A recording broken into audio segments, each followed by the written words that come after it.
Allie, with political temperature across the United States running hot, to say the least, for the last decade or so, especially hot, one high school there in Washington is placing a premium on teaching students not just politics and history, but the art of respectful political debate.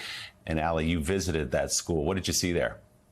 Look, constructive, nuanced, and civil are not words we typically use to describe this current political climate. But a school right here in Washington, D.C., as you mentioned, Willie, is training the next generation to change the conversation and the way they have it. Watch. You may think you've heard this conversation before. How would you describe politics right now?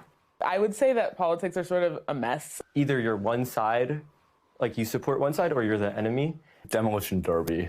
But the students here at the School for Ethics and Global Leadership are doing it differently. How would you then describe the political environment here?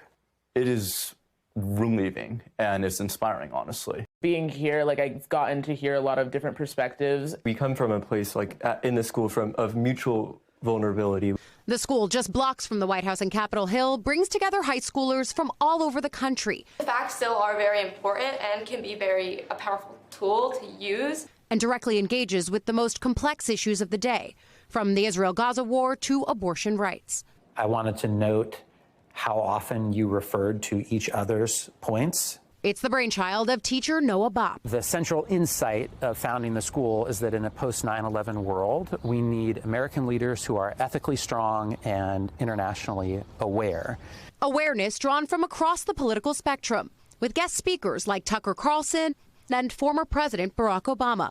They've all spoken here. Yeah, no, that's part of our model. It's at the core of our model. All ideas shared in good faith are welcome here. It's hard, I think, for people who might watch this piece and say, I yearn for a civil political debate where I can engage with the nuance, and yet the stakes seem so high and the good faith seems like it's gone. It's because the stakes are high that we do need to show as much grace as we can.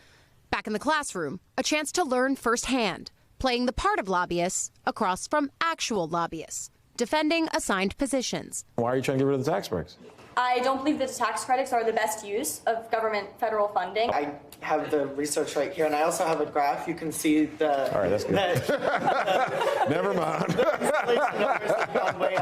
You may also notice no distractions. And it strikes me that here you guys don't have your phones. So I think not having my phone has kind of led me to have a lot more of a healthy relationship with politics. We stay up till early hours in the morning, even if we shouldn't be talking about issues that do exist in our society. I can tell you, they've got their phones in Congress and they certainly have social media, but how could they do a little bit more of what you're doing? Talk to someone genuinely. If you're in Congress, go to another Congress member and talk to them about their opinions. Come from a place of willingness and openness instead of a place from combativeness. They make it sound so simple. Maybe it is. But look, students at SEGL apply to leave their so-called home school to come here for either half or all of the year. And they come from across the country, places like Texas, California, and New York, just to name a few of the states. And the students do have different stances on political issues. But they told me some of the discussions that they've had there have changed the ideas and biases that they came in with. And what was most fascinating to me was when I asked them about the issue that they're most motivated around right now, they all said some version of social justice. It evoked this larger theme that the institutions as they exist right now don't seem to them like they're working, and they want to change that, both in tone and substance, Eugene. Well, good luck to them. Yeah. Allie, is this school, is it a private school or public school, charter school? How does it set up? Yeah, this is a private school, but I think that the way that they take these students out of their home school, they all live here then in Washington, D.C. They've got other campuses set up, one in Johannesburg, I believe, and then one in another place here in the States. But they've got these students for either half a year or a year, and they're able to really mold their minds. And I think the way that they're trying to do that is urging them to have constructive conversations, ask questions about issues that maybe other schools might feel the pressure to shy away from. These places are tackling them head on. And the other piece of this that I think is really important, we touched on it here. Yeah. They don't have their phones. Isn't that amazing? I mean, it's amazing. I can't imagine trying to run a classroom where students do have their phones.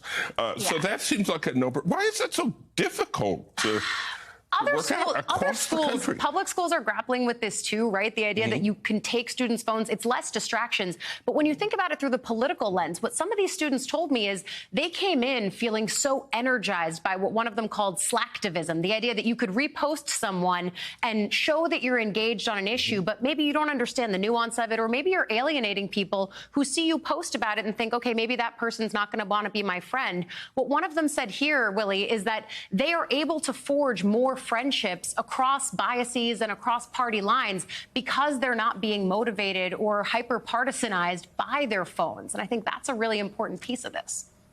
Absolutely. Thoughtful civil debate, no phones. It's a real throwback. And you're right, Allie, that other schools are doing this. I think there is a real reaction to what we've seen in the country over the last decade or so.